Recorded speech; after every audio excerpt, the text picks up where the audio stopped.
நான் ஒரு தரிசனம் கண்டேன். Some days ago I saw a vision. நான் கன்வென்ஷனுக்கு போகிறதான எல்லா இடங்களிலும் அதை பற்றி நான் ஒரு சாட்சியாக சொல்லுகிறேன். Wherever I used to go to the convention, I used to tell this vision as a testimony. ஒரு பெரிய சமபூமியிலே நான் நின்று கொண்டிருந்தேன். I was standing in a plain.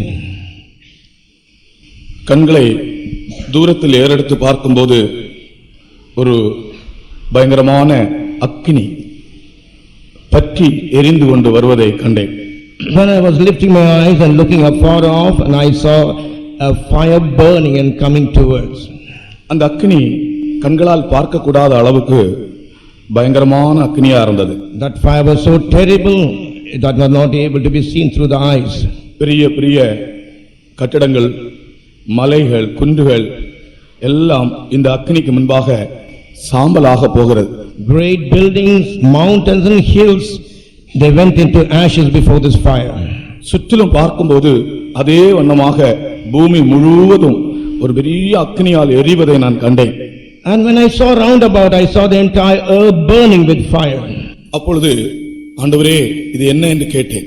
That I asked the Lord, Lord, what it is? அந்த சந்தர்ப்பத்தில் ஒரு தேவ தூதர்களுடைய ஒரு கூட்டம் ஒரு பாட்டு பாடுவதை என்னுடைய செவிகளிலே நான் கேட்க முடிந்தது. That time through my ears I was able to hear a group of angels of God singing.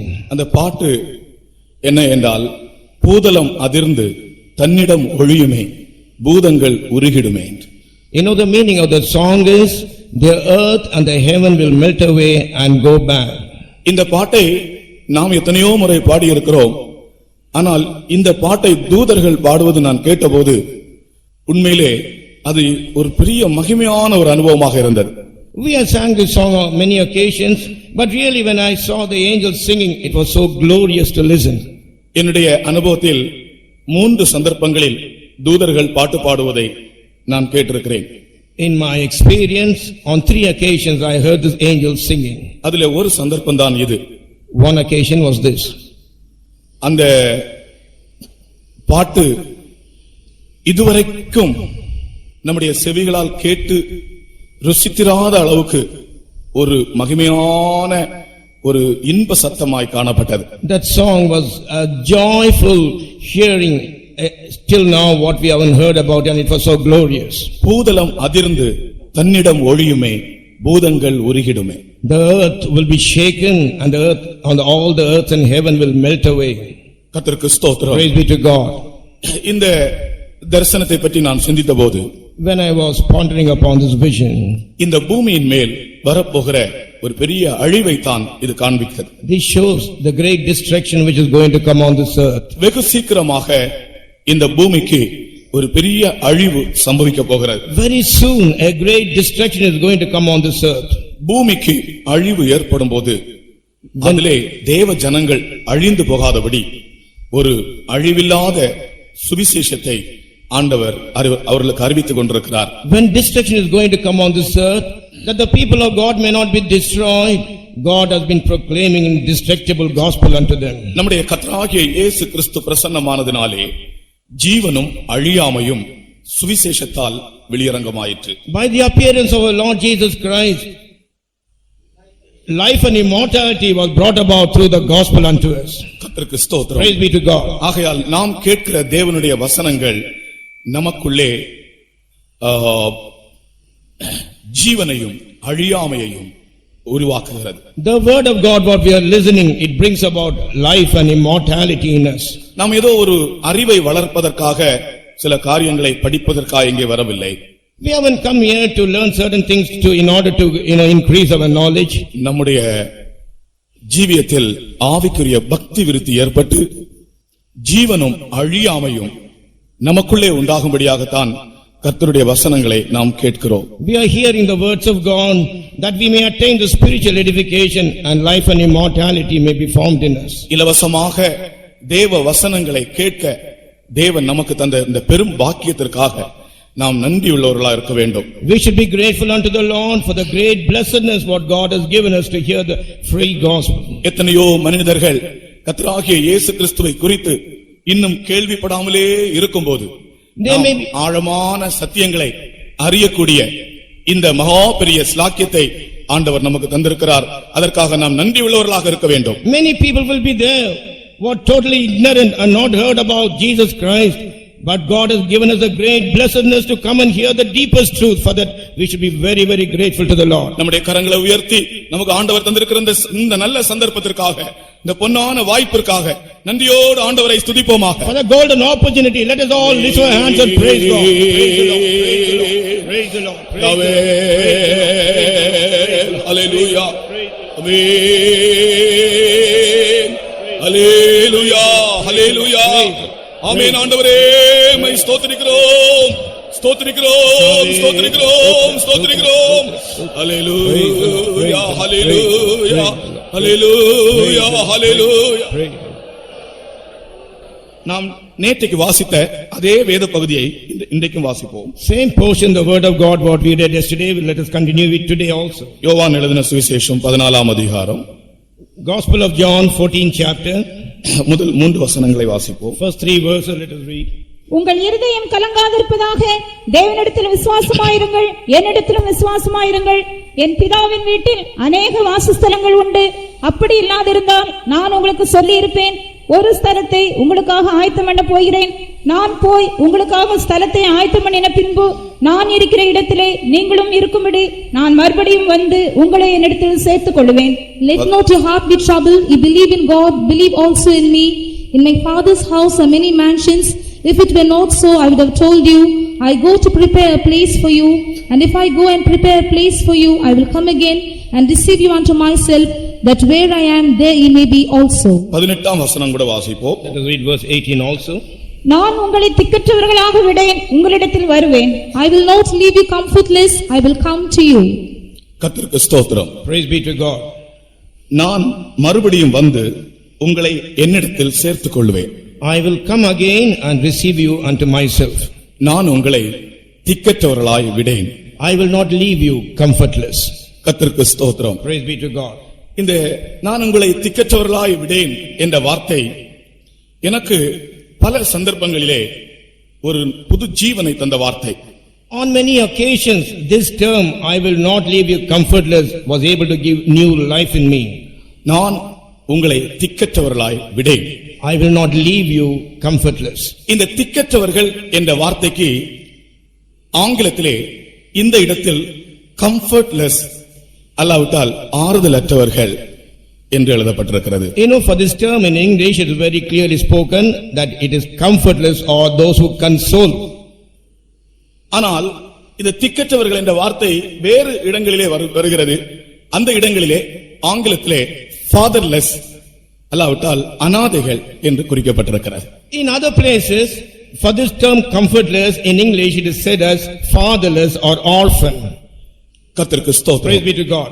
நீங்கள் இந்த திக்கற்றவர்கள் என்றதான வார்த்தை வருகிற வேறு இடங்களை நீங்கள் வேத புஸ்தகத்திலே வாசித்தால் அந்த இடங்களிலே அது ஃபாதர்லெஸ் என்றதான வார்த்தை ஆங்கிலத்திலே எழுதப்பட்டிருக்கிறது. You know, when you read in other places in the scripture, the meaning is written as fatherless. கர்த்தருக்கு ஸ்தோத்திரம். Praise be to God. ஆனால் இந்த இடத்தில் கம்ஃபர்ட்லெஸ் அல்லாவிட்டால் ஆறுதலற்றவர்களாக அல்லாவிட்டால் தேற்றரவற்றவர்களாக உங்களை நான் விட மாட்டேன். In this place it is mentioned, I will not leave you comfortless. அதை நான் இன்றைக்கு அந்த ரெண்டு அர்த்தத்தையும் சேர்த்து சொல்கிறேன். நான் உங்களை ஆறுதலற்றவர்களாயும் அனாதைகளாயும் விடமாட்டேன். I will not leave you comfortless nor as an orphan. நாம் எல்லாரும் அந்த வசனத்தை இப்படி சொல்லுவோமாக.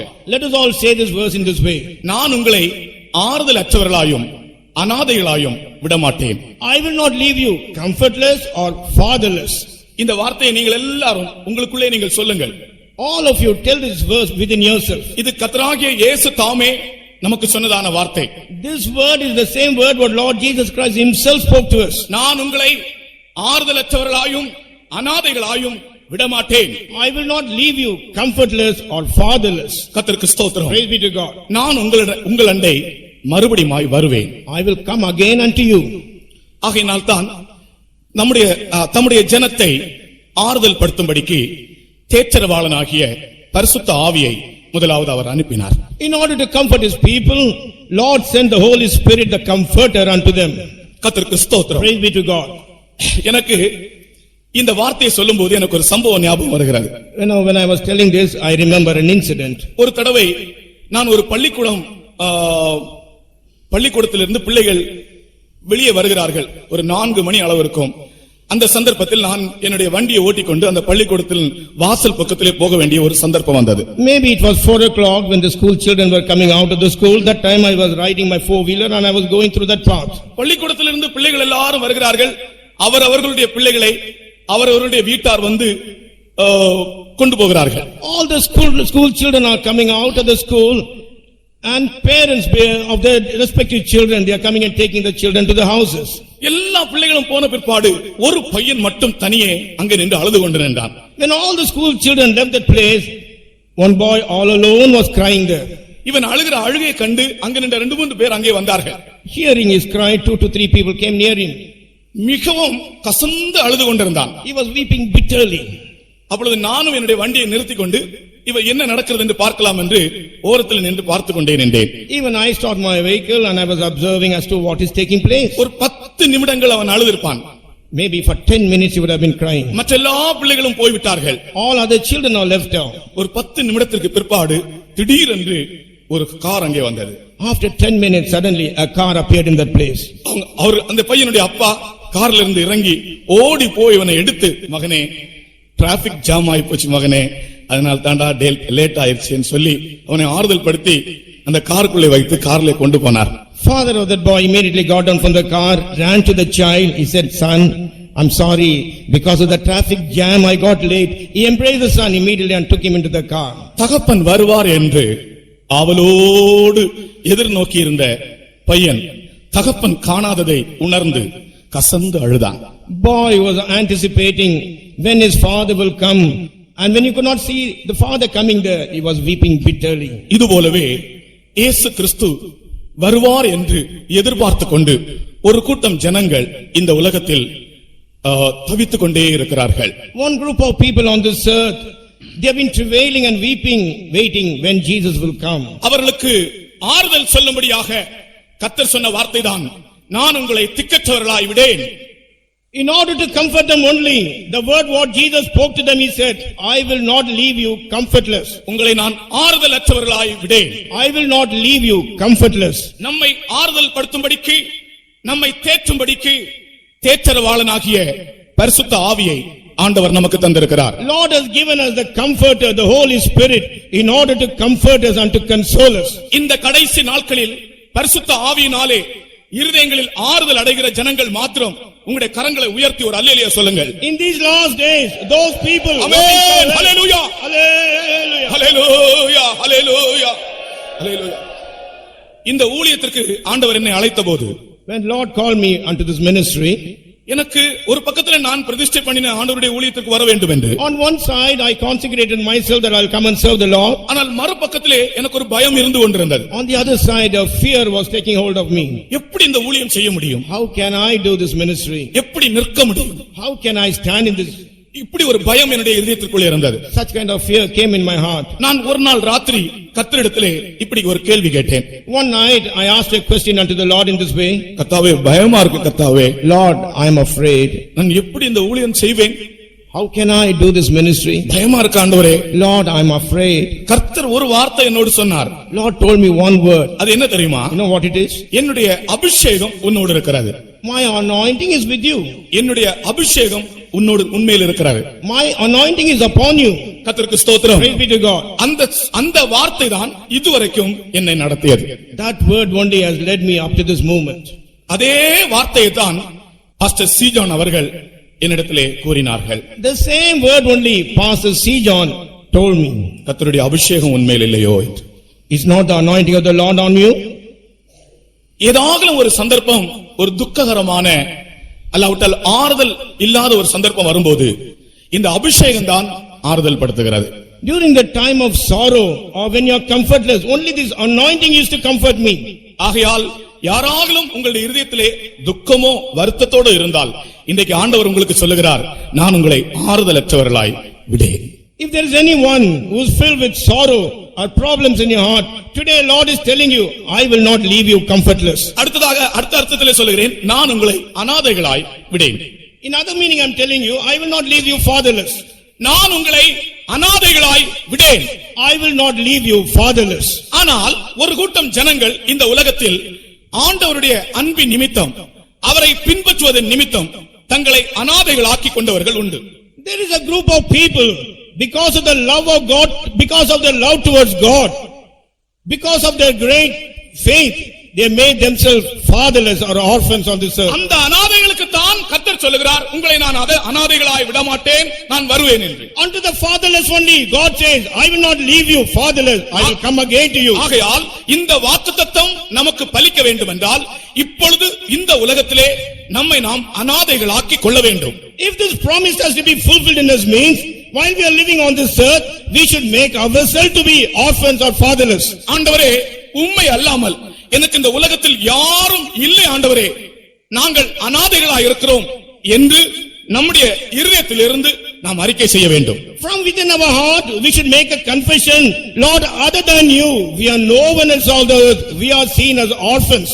திக்கற்றவன் உம்மிடத்தில் இரக்கம் பெறுகிறான். ஓசியா 14ஆம் அதிகாரத்திலே வாசிக்கிறோம். We read in the book of Hosea 16th chapter, the comfortless receives grace from you. இல்ல, திக்கற்றவன் உம்மிடத்தில் இரக்கம் பெறுகிறான். The comfortless receives mercy from you. The fatherless. அந்த இடத்திலே ஓசியா 14ஆம் அதிகாரத்திலே வாசித்து பாருங்கள். ஆண்டவரே, திக்கற்றவர்கள் உம்மிடத்தில் இரக்கம் பெறுகிறார்கள். தேவனுடைய ஜனங்கள் தங்களை திக்கற்றவர்கள் என்று அறிக்கை செய்கிறார்கள். இப்படி தாங்கள் திக்கற்றவர்கள் என்று அறிக்கை செய்கிறவர்கள் தேவனிடத்திலிருந்து இரக்கம் பெறுகிறார்கள். Fatherless receive mercy from the Lord. Those who confess that they are orphans and fatherless, they receive mercy from him. 14ஆம் அதிகாரம் Hosea 14th chapter 3ஆம் வசனம். அசீரியா எங்களை ரட்சிப்பதில்லை, நாங்கள் குதிரைகளின் மேல் ஏற மாட்டோம், எங்கள் கைகளின் கிரியை பார்த்து நீங்கள் எங்கள் தேவர்கள் என்று இனி சொல்ல மாட்டோம், திக்கற்றவன் உம்மிடத்தில் இரக்கம் பெறுகிறான் என்று சொல்லுங்கள். தேவனுடைய ஜனங்கள் தங்களுடைய வாயினாலே அறிக்கை செய்ய வேண்டியதை தீர்க்கதரிசி சொல்லிக் கொடுக்கிறான். Here the prophet is telling that the people of God should confess from their mouth. எனக்கு அப்பா இருக்கிறார், எனக்கு அம்மா இருக்கிறார், எனக்கு மாமா இருக்கிறார், எனக்கு தாத்தா இருக்கிறார், எனக்கு ஆண்டி இருக்கிறார், எனக்கு அங்கிள் இருக்கிறார் என்றெல்லாம் நீ சொல்லுவதல்ல. அப்படிப்பட்டவர்களுக்கு அல்ல இந்த வாக்குத்தத்தம். நான் உங்களை திக்கற்றவர்களாய் விடேன் என்ற வாக்குத்தத்தம். நான் இந்த உலகத்தில் ஒரு திக்கற்றவன், ஒரு அனாதை, உண்மை அல்லாமல் எனக்கு யாரும் இல்லை என்று இருதயத்தின் ஆழத்தில் இருந்து யார் அறிக்கை செய்கிறதோ அவர்களுக்கு தான் இந்த வாக்குத்தத்தம் பலிக்கும். Those who say, I have a father, I have mother, I have uncle, auntie and all this thing, for you this promise is not there. But for those people who live on this earth who say, Lord, other than you, I am nobody else, I am seen as a fatherless, unto them only he shows his mercy. எல்லாரும் இருந்தாலும், though everyone is there, கர்த்தாவே உம்மை அன்றி எனக்கு யாரும் இல்லை என்கிற ஒரு அறிக்கை நம்முடைய இருதயத்திலிருந்து வெளிவர வேண்டும். Lord, other than you, I am no one else. A confession should proceed out of your heart. அதைத்தான் மொர்தெகாய் எஸ்தருக்கு சொல்லிக் கொடுத்தான். The same thing Mordecai told unto Esther. உன்னுடைய பூர்வோத்தரத்தை நீ அறிவிக்கவே கூடாது. You should never talk about your genealogy or from where you came. நான் மறுபடியும் சொல்லுகிறேன். Again I am telling you. மொர்தெகாய் எஸ்தருக்கு சொல்லிக் கொடுத்த ஒரு காரியம். The thing what Mordecai told unto Esther. உன்னுடைய பூர்வோத்தரத்தை நீ யாருக்கும் அறிவிக்காதே. Do not tell anyone about thy generation or from where you came. அதே சமயத்தில் நெகேமியாவின் காலத்தில் உங்களுக்கு தெரியும் தானே, வேதம் வாசித்தவர்களுக்கு தங்கள் பூர்வோத்தரத்தை நிரூபிக்க முடியாமல் இருந்த ஆசாரியர்களை ஆசாரிய உத்தியோகத்தில் இருந்தவன் வெளியே தள்ளினான். During the time of Nehemiah, those who read the word of God, you will know it very clearly. The priests were not able to tell them about the tribe of genealogy. He removed them from the priesthood. நெகேமியாவின் காலத்திலே பூர்வோத்தரத்தை நிரூபிக்க முடியாதிருந்த ஆசாரியர்கள் தள்ளப்பட்டார்கள். During the time of Nehemiah, the priests were not able to prove the genealogy. They were removed from that post. அது ஒரு அனுபவம். That is one experience. ஆனால் எஸ்தரின் காலத்தில் வரும்போது மொர்தெகாய் சொல்லிக் கொடுக்கிறான், உன்னுடைய பூர்வோத்தரத்தை நீ யாருக்கும் தெரிவிக்காதே. During the time of Esther, Mordecai is telling unto Esther, no one should know, or you do not tell to anyone about thy generation or from where you came. எனக்கு ஒரு மாமா இருக்கிறார் என்றோ, எனக்கு ஒரு அண்ணன் இருக்கிறார் என்றோ, எனக்கு ஒரு அங்கிள் இருக்கிறார் என்றோ, எனக்கு உதவி செய்ய முடியாது, எனக்கு ஒரு ஆபீசர் இருக்கிறார் என்றோ உன்னுடைய வாயினால் நீ அறிவிக்காதே. ஏனென்றால் நீ ஒரு திக்கற்ற ஒரு ஆள் என்பதை உன்னுடைய இருதயம் சொல்ல வேண்டும். With your mouth do not confess, I have an uncle, I have a so and so, I have a person, officer who can help me. You must confess, I am a fatherless, and then only you will be able to receive mercy. Amen. அப்படி நீங்கள் எத்தனை பேர் உங்களை இந்த உலகத்தில் அறிக்கை செய்து கொண்டிருக்கிறீர்கள்? How many of you like this confess on this earth? என்னை கேட்கிற சகோதரனே சகோதரியே, இந்த உலகத்தில் தங்களை திக்கற்றவர்களாய் மாற்றிக்கொண்டவர்களிடம் தான் இயேசு கிறிஸ்து சொல்லுகிறார், உங்களை நான் திக்கற்றவர்களாய் விடேன். Beloved brother and sister, those who transform themselves as fatherless on this earth, unto them only Jesus says, I will not leave you comfortless. எந்த மனிதன் மேலும் உன்னுடைய நம்பிக்கை நீ வைக்காதே.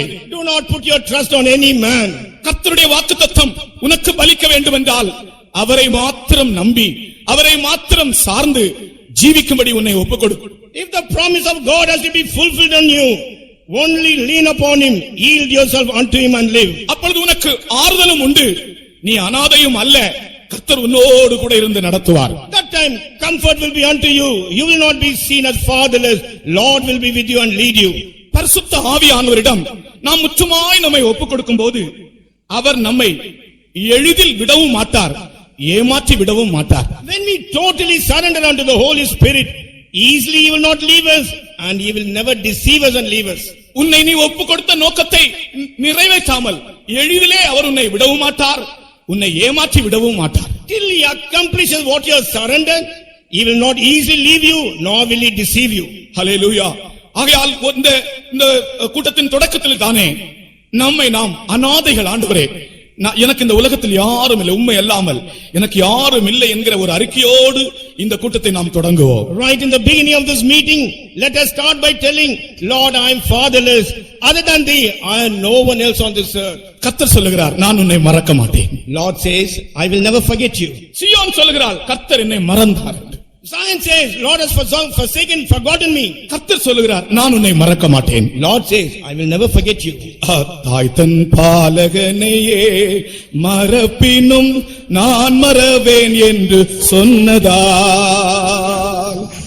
தாய் தன் பாலகனையே மறப்பினும் நான் மறவேன் என்று சொன்னதால், தாழ்த்தி என்னை அவர் கையில் தந்து ஜீவபார் என்றும் ஓடுவேன். தாழ்த்தி என்னை அவர் கையில் தந்து ஜீவபாதை என்றும் ஓடுவேன். இன்றைக்கு நாம் எல்லாரும் இந்த வாக்குத்தத்தத்துக்கு பங்காளிகளாய் மாற வேண்டும். Today, all of us should be partakers of this promise. இந்த வார்த்தை அவருடைய சீஷர்களுக்கு அவர் சொன்ன வார்த்தை. This is the word what he spoke unto his disciples. நான் திக்கற்றவர்களாய் விடேன். I will not leave you comfortless. தங்களுடைய தகப்பனையும் தங்களுடைய தாயையும் தங்களுடைய மாம்சமான யாவரையும் இந்த உலகத்தில் எங்களுக்கு யாரும் இல்லை என்று வெளியே வந்தவர்களோடு உரைத்த வார்த்தை இது. Those disciples who left their father, mother, kith and kin and came out, unto them Jesus spoke these words. கர்த்தருக்கு ஸ்தோத்திரம். Praise be to God. இப்படிப்பட்ட அநாதைகளை நான் அநாதையாய் விட மாட்டேன், திரும்பி வந்து சேர்த்துக் கொள்வேன் என்று சொல்கிறார். He says unto the fatherless, I will not leave you orphan, again I'll come and receive you unto myself. அந்த வைராக்கிய உணர்ச்சியோடு திரும்பவும் அந்த கோரஸை பாடுவோம். With that zeal, let us once again sing that chorus. தாய் தன் பாலகனையே மறப்பினும் நான் மறவேன் என்று சொன்னதால், ஆமென். தாய் தன் பாலகனையே மறப்பினும் நான் மறவேன் என்று சொன்னதால், தாழ்த்தி என்னை அவர் கையில் தந்து ஜீவபாதை என்றும் ஓடுவேன். தாழ்த்தி என்னை அவர் கையில் தந்து ஜீவபாதை என்றும் ஓடுவேன். இயேசு என்னும் நாமமே என் ஆத்துமாவின் கீதமே, இயேசுவை நான் என்றும் ஏற்றி மகிழ்ந்திடுவேன்.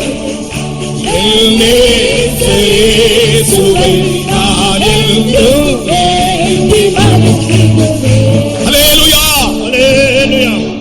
நான் உங்களை திக்கற்றவர்களாய் விடேன், உங்களை நான் ஆறுதலற்றவர்களாய் விடேன்.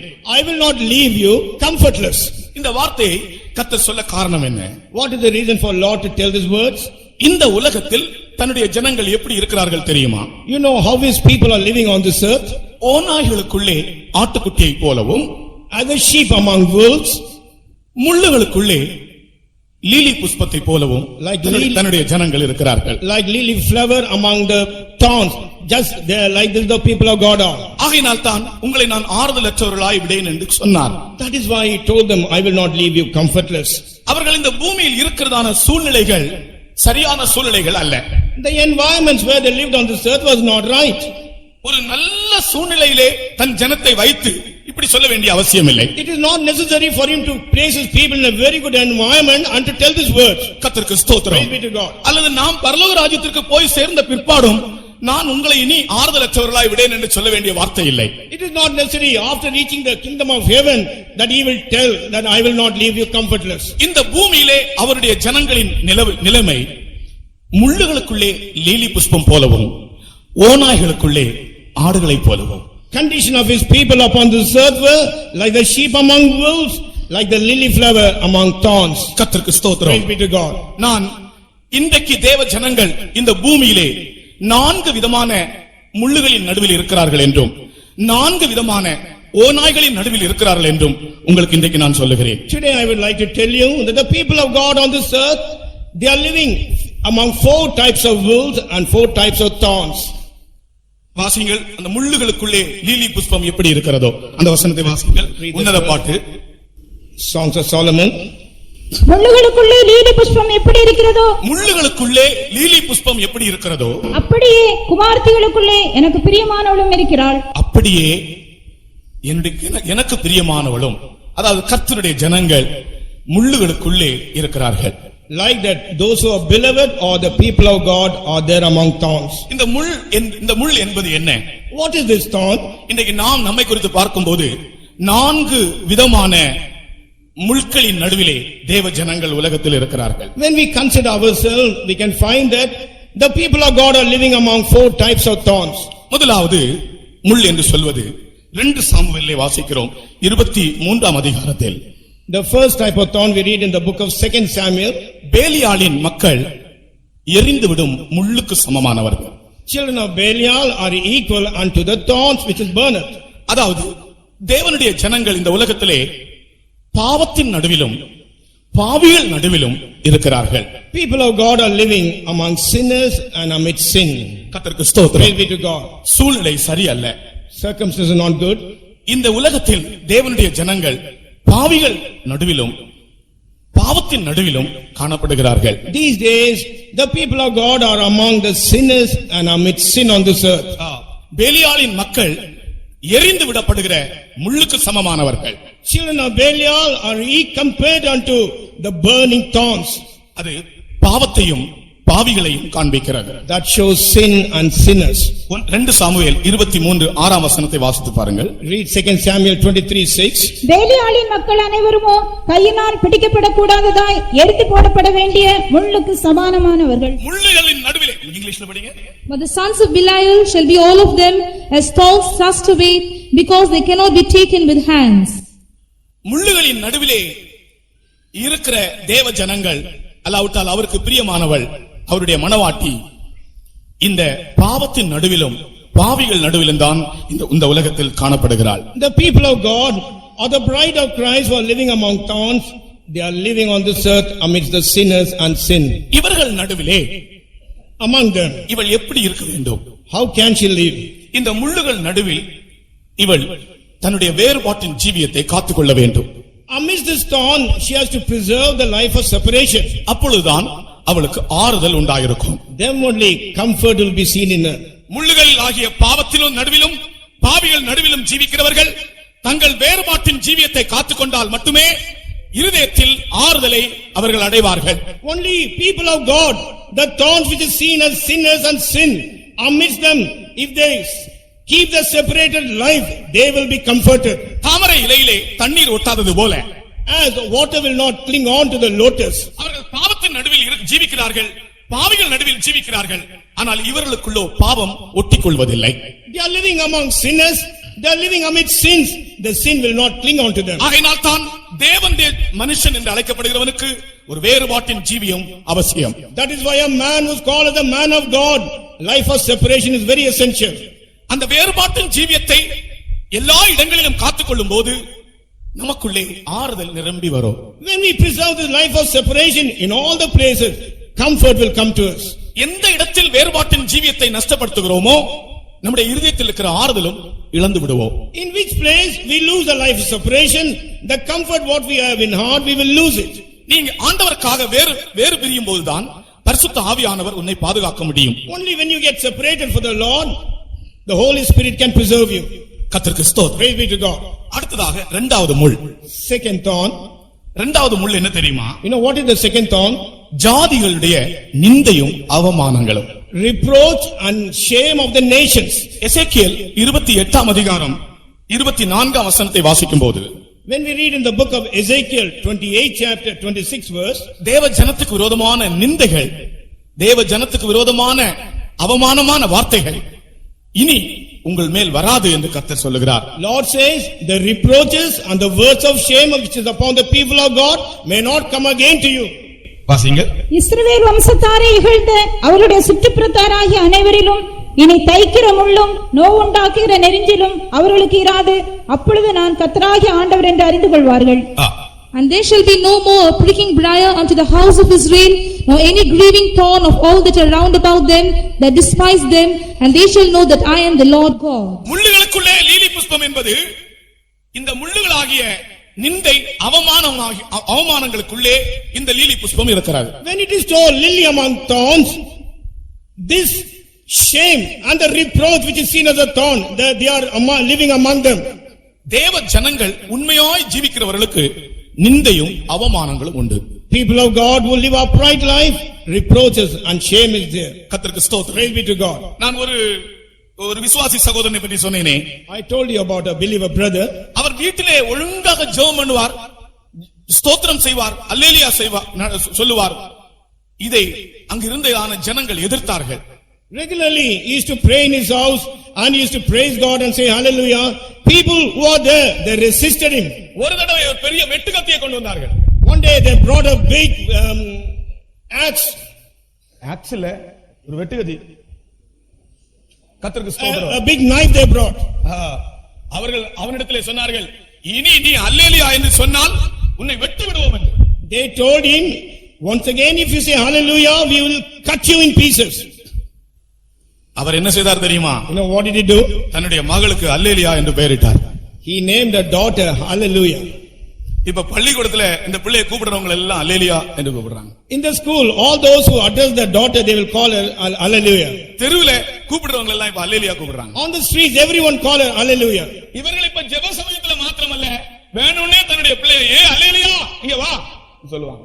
Not only during the time of prayer, wantingly they will call her daughter hallelujah, come here. கர்த்தருக்கு ஸ்தோத்திரம். Praise be to God. பிரியமானவர்களே, ஒரு விரோதமான ஒரு அனுகூலம் அல்லாத சூழ்நிலை, நிந்தை, அவமானங்கள் வரும்போது அதையும் ஆண்டவர் நாமத்தில் தேவ ஜனங்கள் சகிக்கக்கூடிய ஒரு இருதயத்தை பெற்றுக் கொள்ள வேண்டும். During unfavorable occasion, when reproach and shame comes in the people of God must experience receive an experience to praise and pray more. நிந்தைகள் அவமானங்களை இயேசு சகித்தார். Jesus bore reproaches and shame. அதே போல தேவ ஜனத்துக்கு நிந்தைகள் வரும்போது, அவமானங்கள் வரும்போது, பழிச்சொற்கள் வரும்போது, இழிவான வார்த்தைகள் வரும்போது தேவ ஜனங்கள் செய்ய வேண்டிய ஒரு காரியம், அதை சகிக்க வேண்டும். When reproaches, shame and all kinds of unwanted talks come about them, you know what the people of God should do? They should be able to bear all these things. அவர்களுக்கு தான் இயேசு கிறிஸ்து சொன்ன வாக்குத்தத்தம் பலிக்கும். Only unto them the promise what Jesus Christ spoke will be fulfilled. மூன்றாவது முள் என்ன? You know what is the third thorn? மூன்றாவது முள்ளை பற்றி இயேசு சொன்னார், அந்த வசனங்கள் முள்ளுள்ள நிலத்தில் விழுந்தது என்று. Jesus spoke about this third thorn. He says those words fell in a thorny land. உலக கவலைகளை காண்பிக்கிறது. That talks about the cares of this world. தேவ ஜனங்கள் இன்றைக்கு பலவிதமான கவலைகளாகிய முட்களுக்குள் காணப்படுகிறார்கள். People of God, they are seen with many types of cares, which is the thorns. எத்தனையோ வாக்குத்தத்தங்கள் கொடுக்கிறார், வசனங்களும் கொடுக்கிறார், ஆசீர்வாதங்களை கொடுக்கிறார். ஆனால் இவை எல்லாம் இந்த கவலைகளாகிய முட்கள் நெருக்கி போடுகின்றன. He gives them many promises, many words and many blessings. These thorns which is cares, it comes and throngs against them. தேவ ஜனங்கள் தங்கள் கவலை, இந்த உலகத்திலே நாம் ஜீவிப்பதனாலே உலக கவலைகள் நமக்கு வராமல் போகாது. ஆனால் நம்முடைய கவலைகள் எல்லாம் நாம் அவர் மேல் வைத்து விட வேண்டும் என்று கர்த்தருடைய வசனம் சொல்லுகிறது. People of God living on this earth, it is not that the cares will not come upon you, but the word of God says, put all your cares upon him. நான் உங்களை ஆறுதலற்றவர்களாய் விடேன், I will not leave you comfortless. திக்கற்றவர்களாய் விடேன். I will not leave you fatherless. அந்த வாக்குத்தத்தம் நமக்கு பலிக்க வேண்டும் என்றால், If that promise has to be fulfilled in us, நம்முடைய கவலைகள் எல்லாம் நாம் அவர் மேல் வைத்து விட வேண்டும். we must cast all our cares upon him. நாம் இந்த உலகத்தில் ஜீவிப்பதால், சரீரத்தில் ஜீவிப்பதால் உலகத்திலே கவலைகளே நமக்கு இல்லாமல் ஜீவிக்க முடியும் என்று சொல்ல முடியாது. We cannot say because we are living physically on this earth that we will not have any worries or cares. நமக்காக கர்த்தர் கிரியை செய்வார் என்ற விசுவாசத்தோடு நம்முடைய கவலைகள், பாரங்கள் யாவற்றையும் அவர் மேல நாம் சுமத்த வேண்டும். With the faith that the Lord will work for us, we must cast all our cares and burdens upon him. Abraham லிங்கனுடைய காலத்திலே ஒரு உள்நாட்டு கலகம் உண்டாயிற்று. During the time of Abraham Lincoln, there was a civil war. அந்த நாட்களிலே ஒரு வாலிபனை அவன் தேச துரோகி என்று குற்றம் சாட்டி அவனை சுட்டுக் கொல்லும்படியாக உள்ளே அடைத்து வைத்திருந்தார்கள். One young man termed as a traitor, in order to shoot him and kill him, they had kept him under the prison. அவன் தன்னுடைய தகப்பனுக்கு ஒரே மகன். He was only son of the father. அவனுடைய தகப்பன் ஆபிரகாம் லிங்கன் இடத்துல நேரடியா போய் அழுது கண்ணீர் விட்டு, என் மகனை கொல்லக்கூடாது, அவன் எனக்கு ஒரே மகன், நீங்கள் அவனை மன்னித்து விடுங்கள், இனிமேல் அவன் திருந்தி வாழ்வான் என்று ஒவ்வொரு நாளும் போய் கண்ணீர் விட்டு சொல்லுவது வழக்கமாயிருந்தது. Father, every day he used to go and present himself before Abraham Lincoln, crying. He used to tell him, I believe, please don't allow my son to be killed, he will get corrected. அவன் எனக்கு ஒரே மகன், He is my only son, தயவு செய்து என்னுடைய மகனை கொல்லக்கூடாது. please do not kill my son. அவர் சொன்னார், சரி போ, நான் உன்னுடைய மகனை விடுதலை செய்கிறேன், நீ போ. Abraham Lincoln told him, you go, I will deliver your son. இவர் கொஞ்ச தூரம் போனார். For some time he went, ஆனால் இவருக்கு சந்தேகம், he had a doubt. திரும்பி வந்தார். Again he returned back. ஐயா, என்னுடைய மகனை கொல்லக்கூடாது ஐயா, Ayya, don't kill my son, அவன் எனக்கு ஒரே மகன் he ஐயா. is my only son. அப்பொழுது அவர் கேட்டார், That time he asked him, நான் உனக்கு சொன்னேனே அவனை நான் விடுதலை ஆக்குறேன் என்று, நீ போ என்று சொன்னார். I told you that I will set him free, you can go. ஐயா, ஒருவேளை நீங்கள் கொண்டு போட்டால் நான் என்ன செய்வது? Sometimes if you kill him, what can I do? அப்பொழுது ஆபிரகாம் லிங்கன் சொன்ன ஒரு வார்த்தை, உன்னுடைய மகன் மெத்துசலாவை போல் அத்தனை வருஷங்கள் ஜீவித்தால் அவன் சாக மாட்டான், போ. That time Abraham Lincoln told that father a word, your son will live all the days like Methuselah, you go. பிரியமானவர்களே, நம்முடைய இருதயத்திலே வருத்தங்கள் உண்டு, பாரங்கள் உண்டு. ஆனால் நம்முடைய தேவன் அதை அறிகிறார், அவர் செய்வார், அவர் நிறைவேற்றுவார், நமக்கு உதவி செய்வார், அவர் கைவிட மாட்டார் என்று நாம் விசுவாசிப்போமாக. Beloved, we have worries, we have burden, we have sorrows in our heart. Let us believe that he knows all these things. He will never leave us, nor forsake us, and he will bless us. அவர் என்னை கைவிட மாட்டார் என்று சொல்லுகிறவர்கள் ஒரு அல்லேலூயா சொல்லுங்க. Those who say hallelujah. இயேசு என்னை கைவிட மாட்டார், இயேசு என்னை கைவிட மாட்டார், கடும் புயல் வரினும் பெரும் காற்று வீசினும் அவர் என்னை கைவிட மாட்டார், இயேசு என்னை கைவிட மாட்டார். எல்லாரும் பாருங்கள், எல்லாரும் பாருங்கள். இயேசு என்னை கைவிட மாட்டார், கடும் புயல் வரினும் பெரும் காற்று வீசினும் அவர் என்னை கைவிட மாட்டார். அல்லேலூயா, அல்லேலூயா. நமக்கு சமயம் இல்லை, இல்லாட்ட அப்படி பாடிட்டே இருக்கலாம். We have no time, we can continue to sing. அடுத்து நாலாவது முள். Fourth thorn. நாலாவது முள் என்ன தெரியுமா? You know what is that fourth thorn? உங்க எல்லாருக்கும் தெரியும், பைபிள் வாசித்தவங்களுக்கு தெரியும். All those who knows the Bible, you know about this. அப்போஸ்தலனாகிய பவுல் சொல்கிறார், என்னுடைய சரீரத்திலே ஒரு முள் கொடுக்கப்பட்டிருந்தது.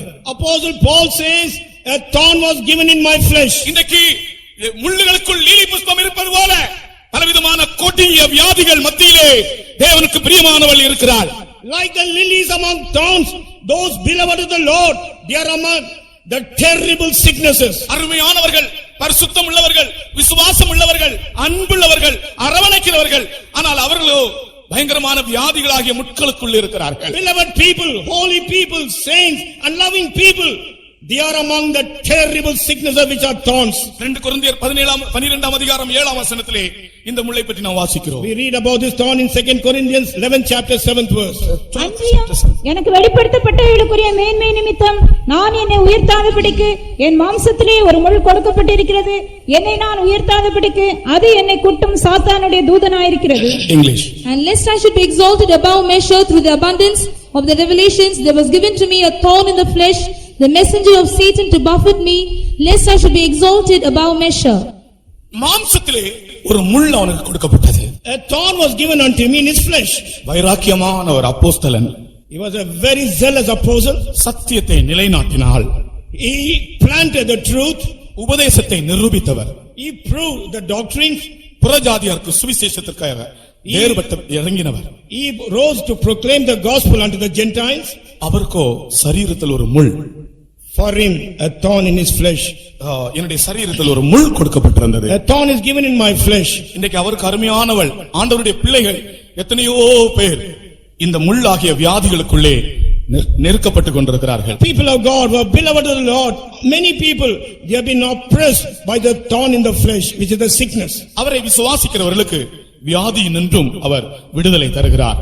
Those who believe in him, he gives them deliverance from the sickness also. அப்போஸ்தலனாகிய பவுலுடைய சரித்திரத்தை படிக்கும்போது இந்த முள்ளிலிருந்து அவர் விடுதலை ஆனதாகத்தான் சரித்திரம் கூறுகிறது. When you read the history of Apostle Paul, we read that he was delivered from this thorn. கர்த்தருக்கு ஸ்தோத்திரம். Praise be to God. நம்முடைய சரீரத்தில் யாருக்காகிலும் இதுபோல வியாதியாகிய முள் காணப்படுகிறதா? For anyone, this thorn which is the sickness, is it seen on you? இன்றைக்கு அந்த முள் உன்னை குத்தும்போது நீ இந்த வாக்குத்தத்தத்தை நீ விசுவாசிப்பாயாக. Today when the thorn is pricking you, will you believe this promise? நான் உன்னை ஆறுதலற்றவனாய் விடேன். I will not leave you comfortless. ஆமென். நான் உன்னை குணமாக்குவேன். I can heal you. நீங்கள் அதை விசுவாசியுங்கள். You believe that? மணவாட்டி அல்லது ஆண்டவருக்கு அருமையானவள் முள்ளுகளுக்குள்ளே இருக்கிறாள். The bride or the beloved of the Lord is among thorns. யாருக்காகவும் சரீரத்தில் இப்படிப்பட்டதான வியாதிகள் இருந்தால் திரும்ப நாங்கள் அந்த கைவிட மாட்டார் என்கிற கோரஸை பாடுகிறோம். கர்த்தர் உங்களை சௌக்கியமாக்குகிறார். If there is anyone who has got this kind of sickness in your body, we are going to sing this chorus and Lord is going to heal you. ஆமென். வியாதி ஒரு பெரிய மலையை போல் வருகிறது. Sickness is like a huge mountain. ஒரு பெரிய மலையை போல் வருகிறது. It comes like a huge mountain. ஒரு பெரிய புயலை போல் வருகிறது. Like a huge tempest. யோபு தன்னுடைய வியாதியை பற்றி சித்தரிக்கும் போது அவர் சொல்லுகிறார் ஒரு பெரிய புயல் என்று சொல்லுகிறார். When Job is describing about his sickness, he says it is like a great tempest. இயேசு கிறிஸ்து வியாதியை பற்றி சொல்லுகிறார் இந்த மலையை பார்த்து நீங்கள் கட்டளையிடலாம் என்று. Jesus Christ looking unto the sickness, he says look unto the mountain and say it to be removed. புயலாகிய வியாதி அல்லது வியாதியாகிய புயல் வியாதியாகிய மலை இன்றைக்கு முற்றிலுமாய் கர்த்தர் அகற்றப் போகிறார். Sickness which is the tempest, sickness which is the mountain, Lord is going to remove it totally. அருமையான ஊழியக்காரர்கள் அருமையான விசுவாசிகள் எத்தனையோ பேர் வியாதிக்கு அடிமையா இருப்பது ஆண்டவருக்கு சித்தம் அல்ல. கர்த்தர் விடுவிக்கிறார். Beloved servants of God, beloved believers, it is not the will of God that they should be under the bondage of sickness. Lord is delivering them. இயேசு என்னை கைவிட மாட்டார் என்று பாடும்போது கர்த்தர் உங்களை விடுதலையாக்குகிறார். As we sing the Lord will not forsake, Jesus will not forsake me, Jesus is setting you free. இயேசு என்னை கைவிட மாட்டார். இயேசு என்னை கைவிட மாட்டார். கடும் புயல் வரினும் பெரும் காற்று வீசினும் அவர் என்னை கைவிட மாட்டார். ஆமென். இயேசு என்னை கைவிட மாட்டார். இயேசு என்னை கைவிட மாட்டார். கடும் புயல் வரினும் பெரும் காற்று வீசினும் அவர் என்னை கைவிட மாட்டார். இயேசு என்னை கைவிட மாட்டார். கர்த்தருடைய வல்லமையை விசுவாசியுங்கள். இயேசு என்னை கைவிட மாட்டார். வாக்குத்தத்தத்தை விசுவாசியுங்கள்.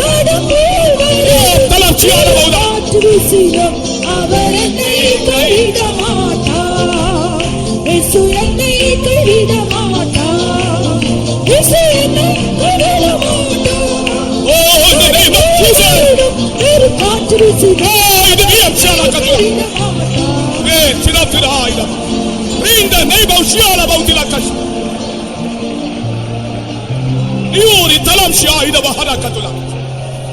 Yuri of Shaida Bahatalaida Bara. Yuri of Tiaida Kashaida Bara. முள்ளுகளுக்குள்ளே லீலி புஷ்பம் போல அவருடைய ஜனங்கள் இந்த உலகத்தில் ஜீவிக்கிறார்கள். His people, like the lilies among thorns, they are living on this earth. அடுத்தது ஓநாய். Secondly, the wolf.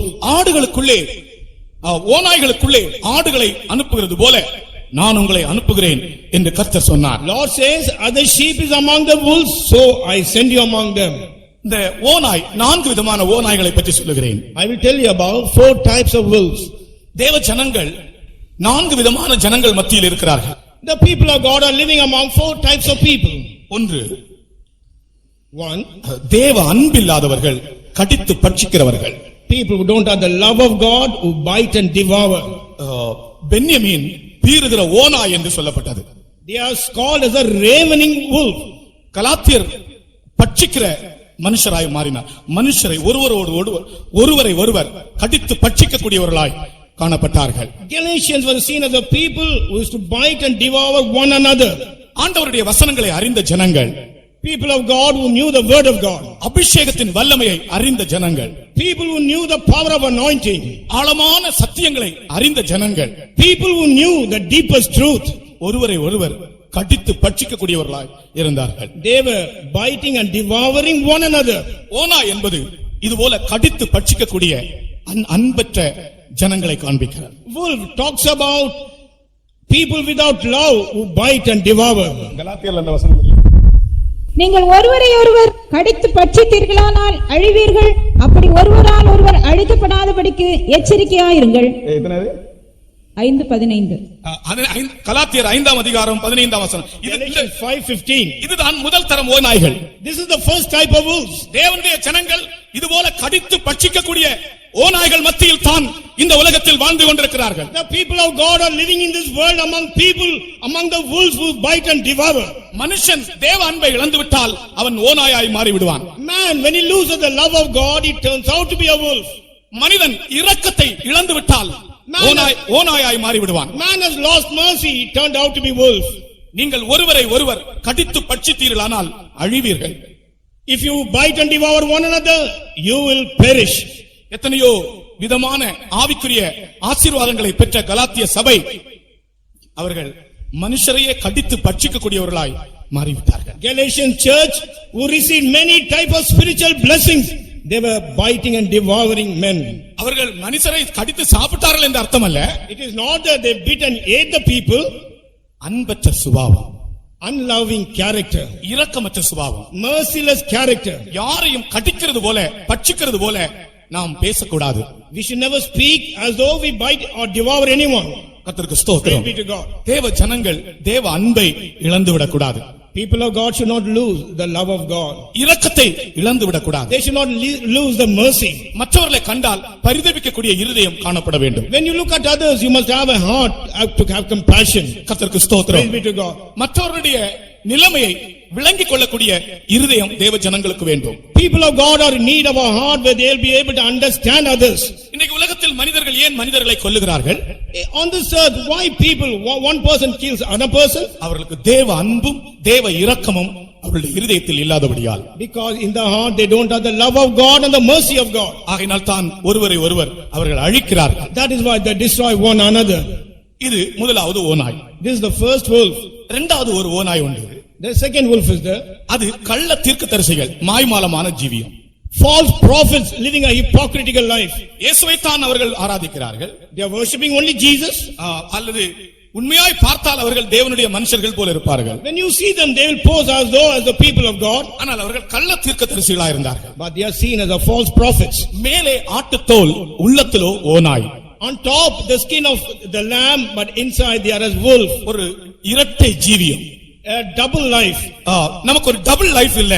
நம் ஆண்டவருக்கு முன்பாக நேர்மையான ஒரு ஜீவியம் இருக்க வேண்டும். We should not have a double life, but in the sight of God we must have an upright life. நீ வெளியே ஆட்டுக்குட்டியை போல காண்பித்து உள்ளத்திலே பட்சிக்கிற ஓநாயா இருக்க கூடாது.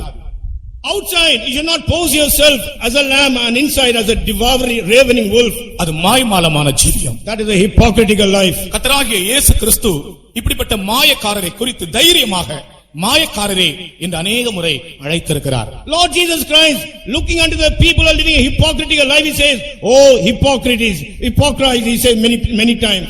மேலே ஆட்டுக்குட்டி ஆனால் உள்ளத்திலோ ஓநாய். Above outwardly lamb, but inside wolf. ஏன் உள்ளத்திலே ஓநாயா இருக்கிற மனிதன் ஏன் நான் ஒரு ஓநாய் என்று வெளியே காண்பிக்க கூடாது? Why a man who is like a wolf inside cannot pose himself as a wolf? வெளியே ஒரு தோற்றம், உள்ளே ஒரு அனுபவம்.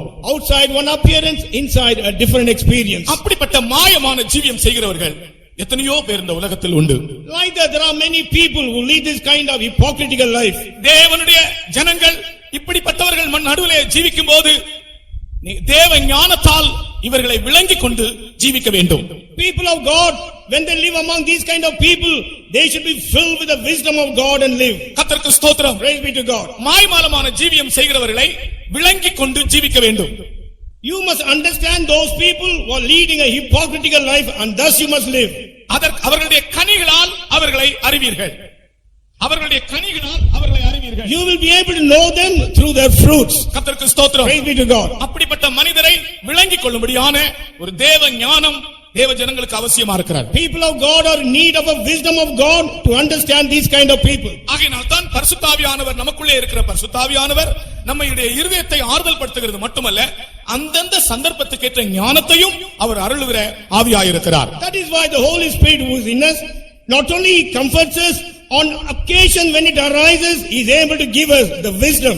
ஒரு பேதையான மனுஷனா இருந்தாலும் ஆவியானவர் அவனுக்கு திவ்ய ஞானத்தை கொடுக்கிறார். Though he may be a fool, the Spirit of God gives him the divine wisdom. தேவனுடைய ஜனங்கள் இப்படிப்பட்ட ஓநாய்கள் நடுவில் இந்த உலகத்தில் வாழ்கிறார்கள். People of God on this earth, they are living among the wolves like this. அடுத்தது மூன்றாவது ஓநாய். Third wolf. அநியாயமாக சம்பாத்தியம் பண்ணுகிறவர்கள் ஓநாய் என்று வசனம் சொல்லுகிறது. The word of God says, those who earn the living unjustly, they are called as wolves. அநியாயமாக சம்பாத்தியம் பண்ணுகிறவர்கள் ஓநாய் என்று எசேக்கியேல் தீர்க்கதரிசன புத்தகம் 22ஆம் அதிகாரம் 27ஆம் வசனம் தெளிவாய் சொல்லுகிறது. Ezekiel 22:27 clearly states, people who receive the wages in unjust way, they are as wolves. இந்த உலகத்தில் அநேகர் அநியாயமாக சம்பாத்தியம் செய்து ஆண்டவருடைய கண் பார்வையிலே ஓநாய்களாய் இருக்கிறார்கள். On this earth, many people earn in a very unjust way. In the sight of God, they are seen as wolves. வாசியுங்கள்.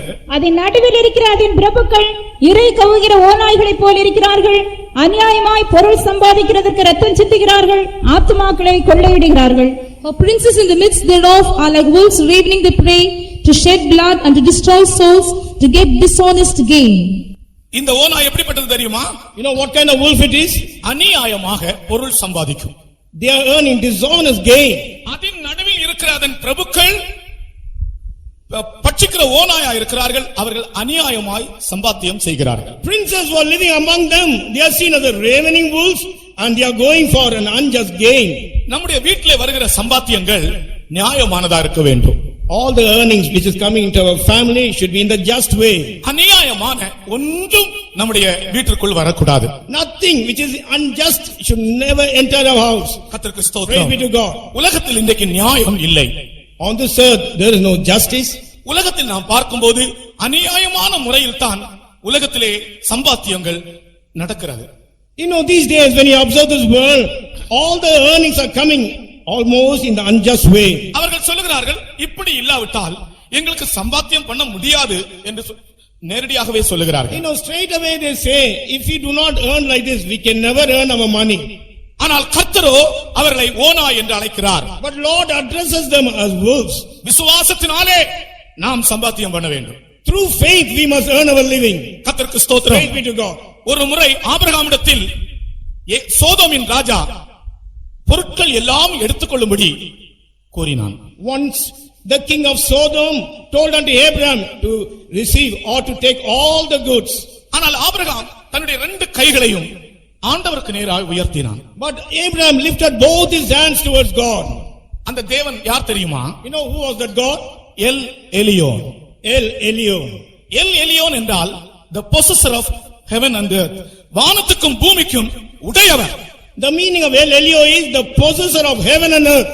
வானத்துக்கும் பூமிக்கும் உடையவராயிருக்கிற தேவனை எல் எலியோனே ஆபிரகாம் விசுவாசித்து அவருக்கு நேராய் தன் கைகளை உயர்த்தினார். God who is the possessor of heaven and earth, El Elio, Abraham believed in him and he lifted his hands towards him. ஆபிரகாமின் தேவன் L Elyon L Shaddai. The God of Abraham is El Elio, El Shaddai. கர்த்தருக்கு ஸ்தோத்திரம். Praise be to God. L Shaddai என்றால் சர்வவல்ல தேவன். El Shaddai means Almighty God. கர்த்தருக்கு ஸ்தோத்திரம். Praise be to God. அவனுடைய தேவன் சர்வவல்லம் உள்ளவர். அவனுடைய தேவன் வானத்துக்கும் பூமிக்கும் உடையவர். His God is an almighty God and his God is the possessor of heaven and earth. ஆனால் உலகத்திலே அநீதியாய் சம்பாத்தியங்கள் நடந்து கொண்டிருக்கின்றன. But on this earth, earnings are there in an unjust way. அநியாயங்கள் நடுவிலும் அநீதிகள் நடுவிலும் தேவ ஜனங்கள் உலகத்தில் ஜீவித்துக் கொண்டிருக்கிறார்கள். Among injustice and unrighteousness, people of God are living. ஆனால் தேவனுடைய ஜனங்களே, அந்த அநியாயமும் அநீதியும் தேவ ஜனங்களுக்குள் வராதபடி உங்களை நீங்கள் காத்துக்கொள்ள வேண்டும். Oh people of God, that injustice and unrighteousness may not come unto you. You preserve yourself. நான் உங்களுக்கு முதலாவது சொன்னேனே, உங்கள் பூர்வோத்தரத்தை நீங்கள் அறிவிக்காமல் அநாதைகளாகவே நீங்கள் அறிக்கையிட்டு நாங்கள் இந்த உலகத்தில் பரதேசிகள் என்று சொல்லி அநியாயமான சம்பாத்தியம் உங்கள் வீட்டுக்குள் வராதபடி காத்துக்கொள்ள வேண்டும். As I told you, not talking about your genealogy, confessing that your father is on this earth, not earning in any unjust way, you must lead a pure life. எனக்கு உதவி செய்ய ஒரு ஆள் உண்டென்றோ, என்னை நேசிக்க ஒரு ஆள் உண்டென்றோ, என்னை பராமரிக்க ஒரு ஆள் உண்டென்றோ இருக்கட்டும், இருந்தால் இருக்கட்டும், நீங்கள் அறிக்கை செய்யாதிருங்கள், எனக்கு கர்த்தர் மட்டுமே என்று சொல்லுங்கள். Maybe you may be having, but do not confess. There is a person to love me. There is a person to take care of me. There is a person to comfort me. But nevertheless you say, my Lord is my comforter. எஸ்தரின் வாழ்க்கையின் வெற்றிக்கு ரகசியம் அவள் தன் பூர்வோத்தரத்தை அறிவிக்காமல் இருந்ததுதான். The words of Esther was the secret of the victory. She never spoke about our genealogy. கர்த்தருக்கு ஸ்தோத்திரம். Praise be to God. மொர்தெகாயின் வார்த்தைக்கு கீழ்ப்படிந்தாள். She obeyed unto the words of Mordecai. எல்லாம் அவளுக்கு கர்த்தர் செய்தார். Everything Lord did unto her. அப்படி நீங்க நாமும் ஜீவிக்கும் போது இந்த அநியாயங்களும் அநீதிகளும் நமக்குள் வராது. When you and I, when we live like this injustice and unrighteousness will not come in us. விசுவாசத்தால் வராத யாவும் பாவம். Everything which doesn't come through faith is sin. 5 பைசா நம்முடைய வீட்டுக்கு வந்தாலும் அது விசுவாசத்தினால் ஆண்டவர் கொடுத்ததா இருக்க வேண்டும். Even 5 paisa, if it has to come in our house, Lord has to give it through faith unto us. யோபு பெரிய ஐஸ்வரியவான், ஆனால் எல்லாம் நஷ்டப்பட்ட போது அவன் சொன்னான், கர்த்தர் கொடுத்தார் என்று. Job was a very great rich man.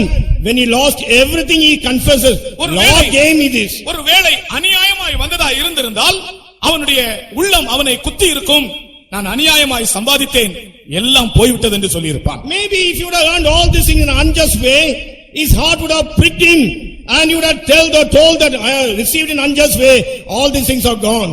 கர்த்தருடைய வருகைக்காக ஆயத்தமாய் இருக்கிற ஜனங்கள் எப்படிப்பட்டவர்கள் என்றுதான் உங்களோடு நான் பேசுகிறேன். Those people, as to what kind of preparation you must have concerning the coming of the Lord Jesus Christ, I am speaking unto you. கர்த்தர் கொடுத்தார், கர்த்தர் எடுத்தார். God gave and God took it away. கர்த்தருக்கு ஸ்தோத்திரம். Praise be to God. ஆனால் இஸ்ரவேலின் மத்தியிலே அதனுடைய பிரபுக்கள் ஓநாய்களாயிருந்தார்கள். Among the Israelites, the nobles or the princes were seen as wolves. அடுத்ததாக 4வது ஓநாய், Fourth wolf, 4வது ஓநாய் துரு உபதேசக்காரர்கள். people who preach erroneous doctrines. தேவனுடைய உண்மையான உபதேசத்திற்கு மாறாய் வஞ்சனையாய் உபதேசிக்கிற உபதேசங்கள். Again the two true teachings of the doctrine of Christ, they are preaching erroneous doctrines. அப்போஸ்தலர் 20ஆம் அதிகாரம் 29ஆம் வசனம் நமக்கு சொல்லுகிறது. Acts of Apostles 20th chapter verse 21. நான் போன பின்பு மந்தையை தப்ப விடாத கொடிய ஓநாய்கள் வரும். After I go away, a ravening or a terrible wolves will come, who will not allow the people to go. வாசிங்கள். நான் போன பின்பு மந்தையை தப்ப விடாத கொடிதான ஓநாய்கள் உங்களுக்குள்ளே வரும். உங்களிலும் சிலர் எழும்பி சீஷர்களை தங்களிடத்தில் எடுத்துக் கொள்ளும்படி மாறுபாடானவைகளை போதிப்பார்கள் என்றார். மாறுபாடானதை போதிப்பார்கள். English. Shall grievous wolves enter in among you, not sparing the flock? Also of your own self shall men arise, speaking perverse things to draw away disciples after them. அது துரு உபதேசம், அதாவது மாயமான வஞ்சனையான போதனை செய்கிறவர்கள். Erroneous doctrines or people who teach perverse things.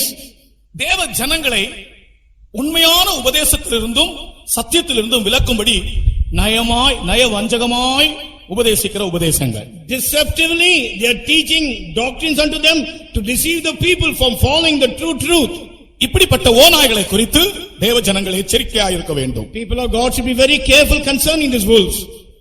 எந்த காரணம் கொண்டும் நீங்கள் அறிந்திருக்கிற சத்தியத்திலிருந்து உங்கள் இருதயம் மாறக்கூடாது. Whatever may be the reason, your heart should not depart from the truth what you have known. ஒரு ஆளு மீன் கடை வச்சாராம். One person had a fish shop. எனக்கு ஒரு கதை ஞாபகம் வருது. I remember a story. ஒரு ஆள் மீன் கடை வச்சாராம். A person kept a fish shop. மீன் கடையில ஒரு board வச்சாராம். He placed a board near the fish shop. இங்கு புதிய மீன்கள் விற்கப்படும் என்று. Today, new fishes will be sold. இங்கு Here, new fishes will be sold. ஒரு போர்டு எழுதி போட்டார். There was a board placed there. வியாபாரம் நல்ல முறையில் தான் ஆரம்பித்தது. Business started in a very good way. ஒரு நாள் திடீரென்று அவருடைய ஒரு ஃப்ரெண்ட் வந்தான். One day suddenly his friend came there. அவன் சொன்னானா, He told him, இங்கு என்று எழுதியிருக்கிற வார்த்தை தேவையில்லையே, the term here, it is not required. புதிய மீன்கள் விற்கப்படும், அவ்வளவு போதுமே. It is sufficient if you write, new fishes will be sold. உடனே அடுத்த நாள் இவர் அந்த இங்கு என்றதான வார்த்தையை அடித்தார். Next day immediately he cancelled the word here. இப்பொழுது புதிய மீன்கள் விற்கப்படும். Now the board says, new fishes will be sold. 2 நாளைக்கு பிறகு வேறொரு ஃப்ரெண்ட் வந்தார். After 2 days another friend came. புதிய மீன்கள் விற்கப்படும் என்று எழுத வேண்டிய அவசியம் இல்லை. அப்படியானா மற்றவங்க எல்லாம் பழைய மீன்களா விற்கிறாங்க, தப்பா நினைச்சிருவாங்க. அதனால அந்த புதிய என்ற வார்த்தை வேண்டாம். It is not necessary for you to write new fishes will be sold. If that be the case, other people will think that even old fishes are being sold. உடனே இவர் சொல்றது சரிதான் என்று சொல்லி புதிய என்ற வார்த்தையை எடுத்துவிட்டு மீன்கள் விற்கப்படும் என்று வைத்தார். Thinking that advice of the friend was correct, he removed that word new and only the fishes will be sold, he kept it there. கொஞ்ச நாளைக்கு பிறகு இன்னொரு ஃப்ரெண்ட் வந்தார். After some time, after few days, another friend came. கடையில மீன் வச்சிருக்கிறது விக்கிறதுக்கு தானே. The fishes in the shop, it is only for selling. அதான் எல்லாருக்கும் தெரியுமே. Everyone knows about it. பின்ன விற்கப்படும் அது தனியா ஒன்று எழுத வேணுமா? It is not necessary for you to write separately, it can be sold. வெறும் மீன்கள் என்று மட்டும் போர்டு போட்டா போதுமே. If you just put a board by signage by telling only fishes, that will do. உடனே இவர் செய்தாரா, அது சரிதான் என்று சொல்லி விற்கப்படும் என்று எடுத்துட்டார். He thought that is correct. Immediately the term to be sold, he removed it. அடுத்து கடைசியாக ஒரு ஃப்ரெண்ட் வந்தார். கொஞ்ச நாளைக்கு பிறகு After few days another friend came. எப்ப மீன் கடையில மீன் வச்சிருக்கிறது தான் எல்லாருக்கும் தெரியுமே, இப்ப நாங்க மீன் எழுதணுமா? In the fish shop, everyone knows that you have a fish. Is it necessary for you to write like this? மீன் கடைக்கு மீன்கள் என்ற போர்டு தேவையில்லையே. 1 கிலோமீட்டர் அந்த பக்கத்துல வரும்போதே வாசனை அடிக்குதே. For a fish shop to write a board fish is not required. In 1 kilometer distance you can get to know the smell. அதனால போர்டே தேவையில்லப்பா. You need not have a board at all, he told him. அதோட அவனுடைய business போச்சு.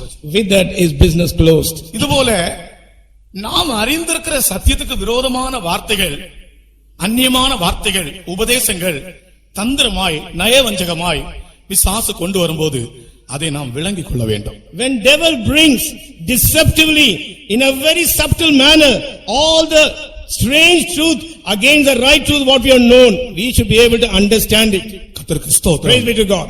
சத்தியங்கள் எல்லாம் நமக்கு எழுதப்பட்டு கொடுக்கப்பட்டிருக்கிறது கையிலே. All the truths have been written and handed over to in our hands. முதலாம் நூற்றாண்டின் காலத்தில் ஜீவித்ததான பரிசுத்தவான்களுக்கு இதுபோல ஒரு பைபிள் கையிலே இல்லை. The first century saints who lived, they never had a Bible like this in their hands. இப்பொழுது நமக்கு எவ்வளவு அருமையாக ஒரு வேத புஸ்தகம் கையில் இருக்கிறது. Now beautifully a Bible has been kept in our hands. உபதேசங்கள் இருக்கிறது. We have teachings. உபதேச புத்தகங்கள் இருக்கின்றன. We have the books of doctrines. நல்ல முறையில் நாம் உபதேசங்களை படித்திருக்கிறோம். We have learned this doctrine in a very good manner. ஆனால் உபதேசங்களுக்கு விரோதமாய் பேசுகிறவர்கள் யாரோ அவர்கள் ஓனா என்று பவுல் சொல்லுகிறார். Saint Paul says, those who are talking contrary to the true doctrine, they are called as wolves. நாம் கேட்கிற உபதேசங்களில் நம்முடைய இருதயத்தை ஸ்திரப்படுத்திக் கொள்ள வேண்டும். We should establish our heart in the truth of the doctrines what we hear. போஜன பதார்த்தங்களினால் அல்ல, போஜன பதார்த்தங்களினால் அல்ல. It is not through any food or any deities. Tamil டிரான்ஸ்லேஷன்ல போஜன பதார்த்தங்களினால் அல்ல என்று எழுதப்பட்டிருக்கு. ஆனால் இங்கிலீஷ்ல எப்படி தெரியல, மலையாளத்திலே போஜன பதார்த்தங்களின் நியமங்களினால் அல்ல. அதுதான் சரி. In Malayalam term, the correct word, it is written correct way. போஜன பதார்த்தங்களின் நியமங்களால் அல்ல. It is not because of the laws of the food. கிருபையினால் இருதயம் ஸ்திரப்படுவது நல்லது. It is good that our heart be established through grace. காரணம் யூதர்களுக்கு சில போஜன பதார்த்தங்களை குறித்துள்ள நியமங்கள் இருந்தது. For Jews, there are certain laws concerning their food. கைகளுக்கு அமைச்சப்படக்கூடாது. Without washing the hand, they should not eat. பாத்திரங்களை கழுவணும். They should wash the vessels. பாத்திரங்களுடைய வெளிப்புறத்தை எல்லாம் நன்றாக கழுவார்கள். They will wash the vessels, everything outwardly. கைகளை கழுகிறது, கால்களை கழுகிறது, Washing the feet and legs. பாத்திரங்களை கழுகிறது. Washing the vessels. இதெல்லாம் யூதர்களுடைய ஆகாரத்துக்குரிய பிரமாணங்கள். For Jews, they were laws pertaining to the food. அதனால் இருதயம் ஸ்திரப்பட முடியவில்லை. With that, the heart could not be established. நியாயப்பிரமாணத்தை பின்பற்றினவர்கள் கிருபையிலிருந்து விழுந்தார்கள். Those who followed after law fell in grace. பிரியமானவர்களே, நாம் கேட்கிற உபதேசங்கள் நம்முடைய இருதயத்தை ஸ்திரப்படுத்துகிறது. The teachings of the doctrine, what we hear, that establishes our heart. கேட்கிற வசனங்களிலே உன்னுடைய இருதயத்தை நீ பலப்படுத்திக் கொள்ள வேண்டும். You must strengthen your heart with the words what you hear. கர்த்தருக்கு ஸ்தோத்திரம். Praise be to God. அப்பொழுது அதற்கு விரோதமாய் வந்து நயமாய் யாராலும் பேசினால் நீ அவர்களில் இருந்து உன்னை தப்புவிக்கலாம். Against this, if anyone in subtle way they speak contrary to this, you can escape from them. சாசு உன்னிடத்திலே நயமாய் பேசுவான். Devil will come in a deceptive way and talk to you. Eden தோட்டத்திலே நடந்த அக்கிரமம் அதுதான். This is the iniquity which took place in the garden of Eden. கர்த்தர் சொன்ன வார்த்தைக்கு மாறாக நயமாக அவர்களோடு பேசினான். In a subtle way he spoke a word contrary to the word what Lord spoke unto them. கர்த்தர் உன்னை நேசிக்கிறார். Lord is loving you. கர்த்தர் உன்னை அழைத்தார். Lord called you. உன்னை அபிஷேகித்தார். He anointed you. பரிசுத்தவான்களுடைய ஐக்கியத்தில் உன்னை கொண்டு வந்தார். He has brought you into the fellowship of the saints. உன்னுடைய இருதயம் நீ கேட்கிற உபதேசங்களிலே உறுதியா இருக்க வேண்டும். Your heart should be established in the teachings what you hear. நயமாக தவறாக வருகிற உபதேசங்களுக்கு நீ உன்னுடைய செவியை விலக்க வேண்டும். You should depart your ears from hearing the teaching which is coming in a subtle way. இப்படிப்பட்ட ஓநாய்கள் நடுவிலும் இப்படிப்பட்ட முட்களின் நடுவிலும் அவருக்கு பிரியமானவள் தேவ ஜனங்கள் இன்றைக்கு உலகத்திலே ஜீவித்துக் கொண்டிருக்கிறார்கள். People of God, His beloved, on this earth they are living among the wolves and this kind of thorns. அவர்களுக்கு தான் இயேசு சொன்னார், உங்களை நான் திக்கற்றவர்களாக விட மாட்டேன். And unto them only Jesus said, I will not leave you உங்களை comfortless. நான் அநாதைகளாய் விட I மாட்டேன். will not leave you fatherless. உங்களை நான் தள்ளிவிட மாட்டேன். I will not reject you. நான் உங்களை சேர்த்துக் கொள்வேன். I will gather you. கர்த்தருக்கு ஸ்தோத்திரம். Praise be to God. இந்த வார்த்தையை நீங்கள் விசுவாசித்து இன்றைக்கு உங்கள் வீடுகளுக்கு திரும்பி போங்கள். You must believe these words and thus you should return back to your houses. கர்த்தராகிய இயேசு கிறிஸ்து அநாதைகளின் சொந்தமாக இருக்கிறார். Lord Jesus Christ, He owns the fatherless. உங்களுக்கு தெரியுமே, எபிரேயன் என்ற வார்த்தை முதலாவது ஆபிரகாமுக்கு கிடைத்த வார்த்தை. You all know that this word called Hebrew, first of all Abraham received it. எபிரேயன் என்ற பெயர் ஆபிரகாமுக்கு கிடைத்த பெயர். The name Hebrew is the name given unto Abraham. எபிரேயன் என்ற பெயர் அது ஒரு ஜாதி பெயர் அல்ல. The name called Hebrew, that doesn't belong to any caste or a nation. எபிரேயர் என்ற பெயர் ஒரு காரண பெயர். ஒரு காரண பெயர். The name Hebrew, it came by a reasoning. ஆனால் பின் நாட்களிலே எபிரேயன் என்ற பெயர் ஒரு ஜாதிக்கு பெயராய் மாறிவிட்டது. In the latter days, the name of Hebrew came unto a nation. Hebrew என்று சொன்னால் பரதேசி என்ற அர்த்தம். Hebrew means a stranger. கர்த்தருக்கு ஸ்தோத்திரம். Praise be to God. ஒரு பரதேசி. He is a stranger. இந்த உலகத்திலே பரதேசிகளாய் ஜீவிக்கிறவர்கள் எல்லாரும் எபிரேயர்கள் தான்.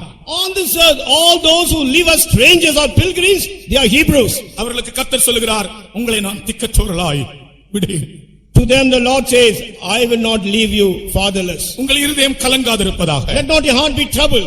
எந்த காரியங்கள் சந்தர்ப்பத்திலும் உங்களுடைய இருதயம் கலங்க வேண்டாம். No matter in whatever occasion you go through, let not your heart be troubled. நான் உங்களை திக்கற்றவர்களாய் விடேன், நான் உங்களை வந்து என்னிடத்தில் சேர்த்துக் கொள்வேன். I will not leave you comfortless. I will come and receive you unto myself. கர்த்தருக்கு ஸ்தோத்திரம். Praise be to God. இது கர்த்தராகிய இயேசு கிறிஸ்து அவருடைய ரகசிய வருகையை பற்றி சொன்ன வார்த்தை.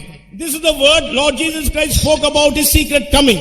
அடுத்ததாக அவருடைய ரகசிய வருகையை பற்றி தூதர்கள் சொல்லி இருக்கிறார்கள், அப்போஸ்தலர்களும் அநேகர் கூறி இருக்கிறார்கள். The angels of God, even many apostles have spoken about his secret coming.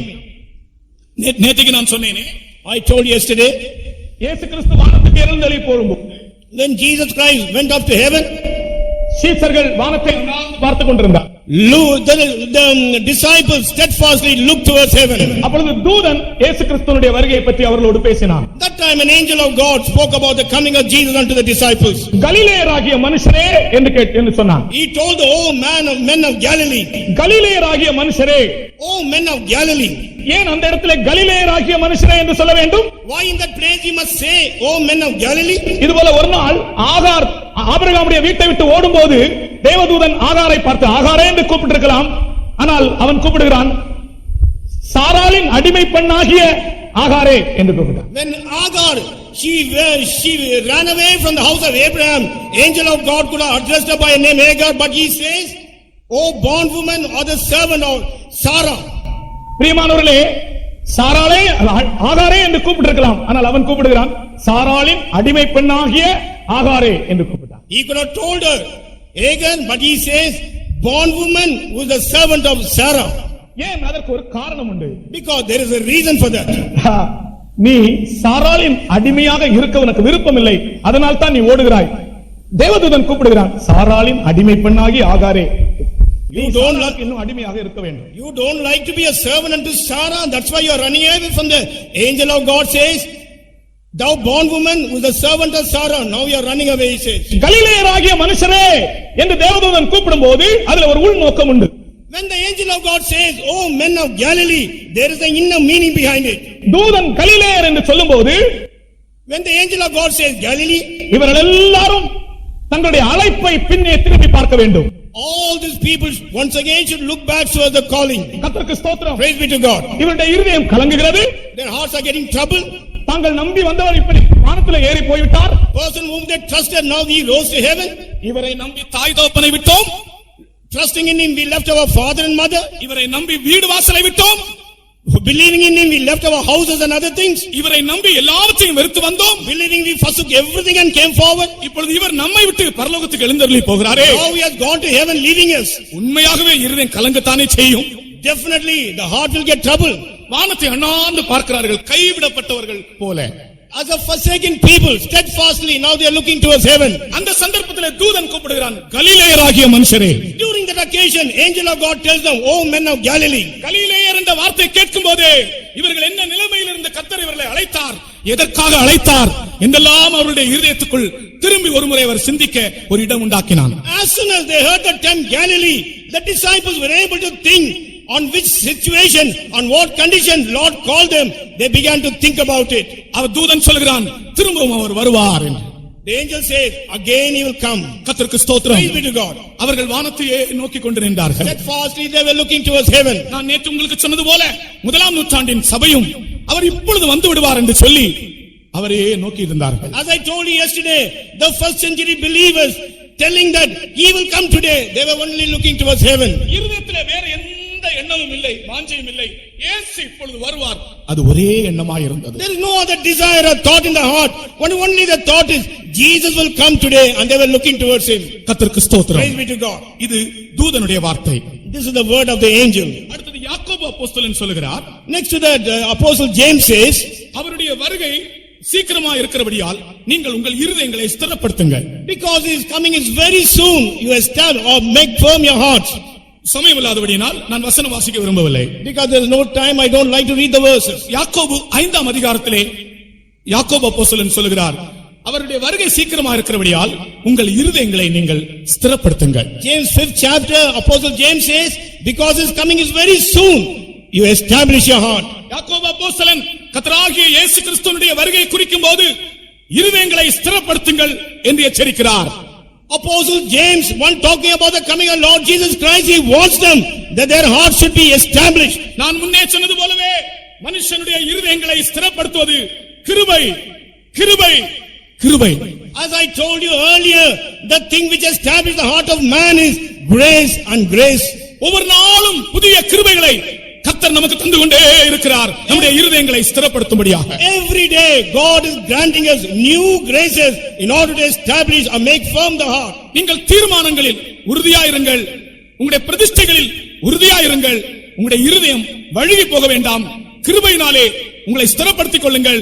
இயேசுனுடைய வருகை சீக்கிரமா இருக்கிறது என்று யாக்கோபு கூறுகிறார். Be steadfast in your decisions, Be steadfast in your consecration. Let not your heart be troubled. Jesus Christ will come very soon.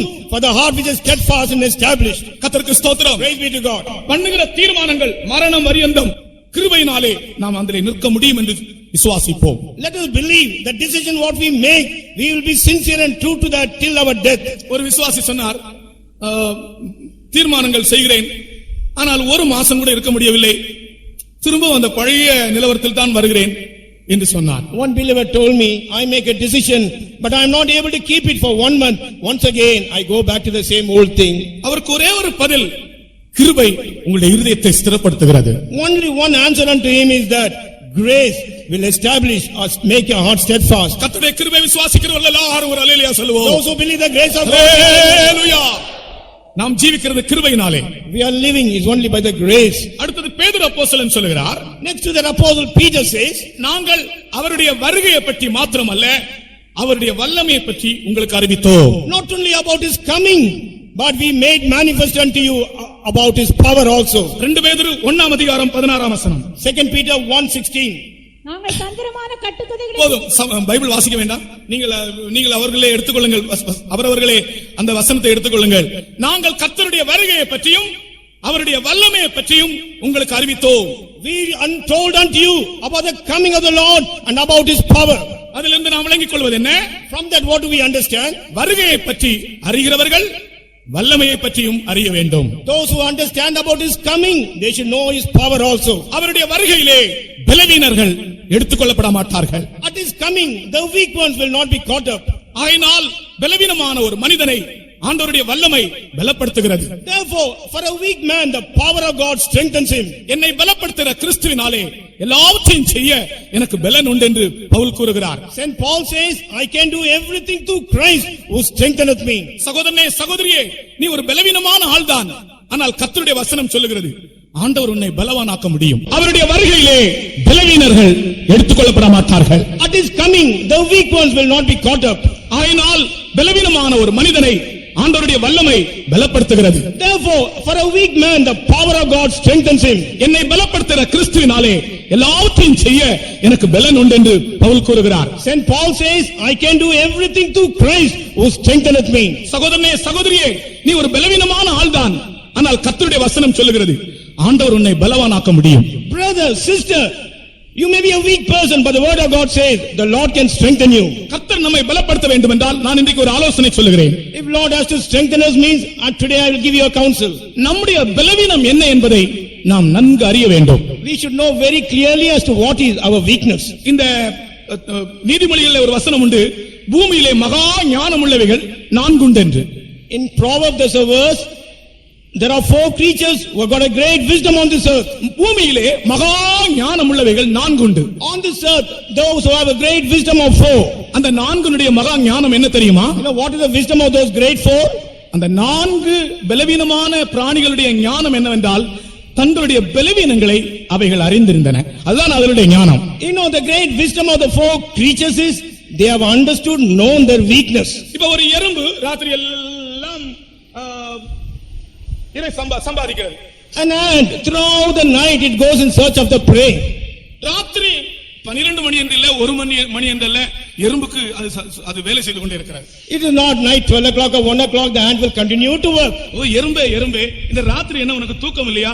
நீ இந்த 1 மணி 12 மணிக்கெல்லாம் நீ வேலை செய்கிறாய் என்று கேட்டால் அது சொல்லும், அப்பா ஒரு மழைக்காலம் வந்தால் என்னால முடியாதப்பா, நான் ஒரு பலவீனமான ஆள். அதனுடைய பலவீனம் என்ன என்பதை அது அறிகிறது. அதுதான் ஞானம். உன்னுடைய பலவீனம் என்ன என்பதை நீ அறிந்தால் அதுதான் உன்னுடைய ஞானம். If you go and ask ant, it is 1 o'clock, it's midnight 12 o'clock, why are you going like this? That ant will reply unto you, கர்த்தருக்கு during the ஸ்தோத்திரம். monsoon I cannot search for a prey, and it has known his weakness, and that is the thing. கர்த்தருடைய நாமத்துக்கு மகிமை உண்டாவதாக. Glory be to the name of God. ஆகையால் நம்முடைய பலவீனங்களை நாம் அறிந்தால் நம்மை கர்த்தர் பலவான்களாக்குவார். If we know our weakness, God will make us mighty. கர்த்தருடைய வருகையை பற்றியும் அவருடைய வல்லமையை பற்றியும் நாங்கள் உங்களுக்கு அறிவித்தோம். We told you unto you about his coming and about his power. அடுத்தது யோவான் அப்போஸ்தலன் சொல்கிறார், Next to that apostle John says, அவருடைய வருகையை பற்றி, concerning his coming, பிள்ளைகளே, அவர் வெளிப்படும் போது நாம் அவருடைய சமூகத்தில் தைரியமாக இருக்க வேண்டும் என்று சொல்லுகிறார். He says, children, when he appears, we should be bold in his presence. 1 யோவான் 2 அதிகாரம் 28 வசனம். 1 John 2nd chapter verse 28. அப்ப அவருடைய வருகையிலே நாம் தைரியமுடையவர்களாக இருக்க வேண்டும். At his coming, we should have confidence or boldness. இந்த இடத்திலே தைரியம் என்பது குற்றமற்ற மனசாட்சியை காண்பிக்கிறது. In this place, boldness talks about conscience void of offense. கர்த்தருடைய வருகைக்காக காத்திருக்கிற அனைவரும் குற்றமற்ற இருதயத்தை காத்துக்கொள்ள வேண்டும். Those people who are waiting for the coming of the Lord, they should preserve the heart void of offense. கர்த்தருக்கு ஸ்தோத்திரம். Praise be to God. என்னில் நான் ஒரு குற்றத்தையும் அறியேன் என்று சொன்ன பவுலை போல ஒரு நல் மனசாட்சியை இந்த கடைசி காலத்திலே நாம் பெற்றுக்கொள்ள வேண்டும். As Saint Paul says, I find no fault in me. The same good conscience, we should preserve it in these last days. கர்த்தருடைய பரிசுத்த நாமத்துக்கு ஸ்தோத்திரம். Praise be to the holy name of God. இப்படிப்பட்டதான நல் மனசாட்சியோடு அவருடைய வருகைக்காக நாம் காத்திருக்க வேண்டியது அவசியமா இருக்கிறது. Like this, with a good conscience, we have to wait anticipating for his coming. கர்த்தராகிய இயேசு கிறிஸ்துவினுடைய வருகைக்கு முன்பு அநேக காரியங்கள் இந்த உலகத்திலே சம்பவிக்க வேண்டும். Before the coming of Lord Jesus Christ, many things has to take place on this earth. முதலாவதாக எல்லாரும் மனம் திரும்ப வேண்டும். First thing, all should repent. இப்பொழுது நான் இயேசு கிறிஸ்துவினுடைய வருகைக்கு முன்பாக சில சம்பவங்கள் இந்த உலகத்திலே நடக்க வேண்டும். 1-2 நிமிஷங்களில் அதை நான் சொல்லுகிறேன். Before the coming of Lord Jesus Christ, certain incidents has to take place on this earth. 1 or 2 things I will speak unto you. எல்லா மனுஷரும் மனம் திரும்ப வேண்டும் என்று அவர் விரும்புகிறார். He desires that all men should repent. நோவாவின் காலத்தில் 100 வருஷத்துக்கு மேல் ஆண்டவர் பொறுமையாக இருந்தார். During the time of Noah, for almost 100 years, Lord was patient. இன்றைக்கு ஆண்டவருடைய நீடிய பொறுமை அதைவிட நீளமானதா இருக்கிறது. Today, the long suffering of Lord Jesus Christ is greater than that. நோவாவின் காலத்தில் மனம் திரும்பும்படியாக 100 வருஷங்களுக்கு மேல் அவர் காத்திருந்தார். During the time of Noah, Lord was waiting for more than 100 years that the people may repent. இன்றைக்கு அதைவிட அதிக நீடிய பொறுமையோடு இருக்கிறார். Today, he is having long suffering concerning us. எல்லாரும் மனம் திரும்பும்படியாக That everyone may repent. உங்களுக்கு தெரியுமே, இன்றைக்கு உலகம் முழுவதிலும் கிறிஸ்து இல்லாமல் ஒரு நாள் 1,27,000 பேர் கிறிஸ்து இல்லாமல் மரிக்கிறார்கள் என்று கணக்கு போட்டிருக்கிறார்கள். You know, people are counted that on this earth almost more than 1,25,000 people, they are dying without knowing Christ. 1,22,000 பேர் கிறிஸ்து இல்லாமல் அனுதினமும் உலகத்தில் மரித்துக் கொண்டிருக்கிறார்கள். Every day 1,28,000 people without the knowledge of Christ, they are dying on this earth. இவர்களுக்காக அழுகிறவர்கள் யார்? Who are weeping for these people? எல்லாரும் மனம் திரும்ப வேண்டும் என்றால் இவர்களுக்கு சுவிசேஷத்தை எடுத்து செல்கிறவர்கள் யார்? If everyone has to repent, means who can proclaim the gospel unto these people? பாவத்தில் ஜீவிக்கக்கூடிய ஜனங்களுக்காக பரிதபிக்கிறவர்கள் எத்தனை பேர்? Those who are living in sin, how many are there to have compassion towards them? பிரியமானவர்களே, நாம் அனைவரும் பாவ மன்னிப்பை பெற்ற நாம் அனைவரும் இயேசு கிறிஸ்துவினுடைய வருகைக்காக காத்திருப்பது ஒரு பகுதி. ஆனால் பாவத்திலே மாள்கிற ஜனங்களுக்காக நாம் எல்லாரும் புலம்ப வேண்டியது அவசியமா இருக்கிறது. Beloved people, who have received the forgiveness of sins, on one side we are waiting for the coming of Lord Jesus Christ, but on the other side we must weep for those people who are not known Christ. David Livingstone என்பவர் இப்படி சொல்லுகிறார். David Livingstone he says in this manner, ஆண்டவரே, இந்த உலகத்தின் பாவ காயங்கள் எப்பொழுது ஆறும் என்று கேட்கிறார். he said, Lord, the wounds of sin on this earth, when it will get healed? இந்த உலகத்தின் பாவ காயங்கள் எப்பொழுது ஆறும் ஆண்டவரே? When the wounds of sin will get healed, Lord? உலகத்தில் எத்தனை பேர் பாவ காயங்களோடு ஜீவிக்கிறார்களே. On this earth many people are living with this wound of sin. இவர்களுக்காக பரிதபிக்கிறவர்கள் எத்தனை பேர்? How many can have pity on these people? இன்றைக்கு ராத்திரியே நாம் முழங்கால் நிற்போம். In this night, let us all be on our knees. பாவிகளுக்காய், அழிந்து போகிறவர்களுக்காய், அவர்களுடைய மனம் திரும்புதலுக்காய் ஆண்டவரை நோக்கி டேவிட் லிவிங்ஸ்டனை போல நாம் கேட்போம், ஆண்டவரே, உலகத்தின் பாவ காயங்கள் எப்பொழுது ஆறும் என்று ஆண்டவரிடத்திலே கேட்போமாக.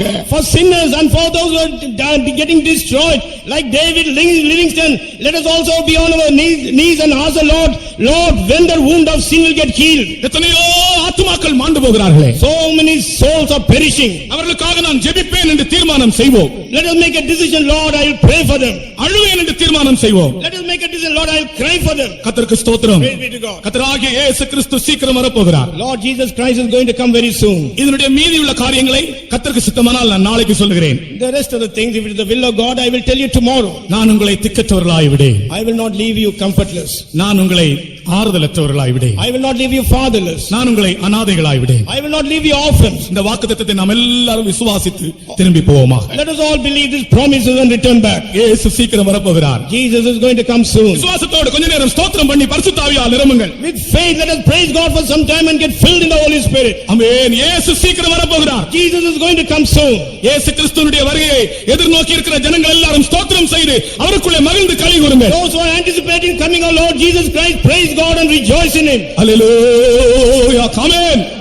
எல்லாரும் ஸ்தோத்திரம் பண்ணி சந்தோஷப்படுங்கள். All of you praise God and rejoice. ஆண்டவர் தந்த ரட்சிப்புக்காக, For the salvation Lord has given unto you. ஆண்டவர் தந்த விடுதலைக்காக, For the deliverance Lord has given unto you. ஆண்டவர் தந்த வியாதி குணமாகுதலுக்காக, Lord, for the healing of sickness what God has given unto you. ஆண்டவர் கட்டுகளை அவிழ்த்தபடியால் That He may break the bindings.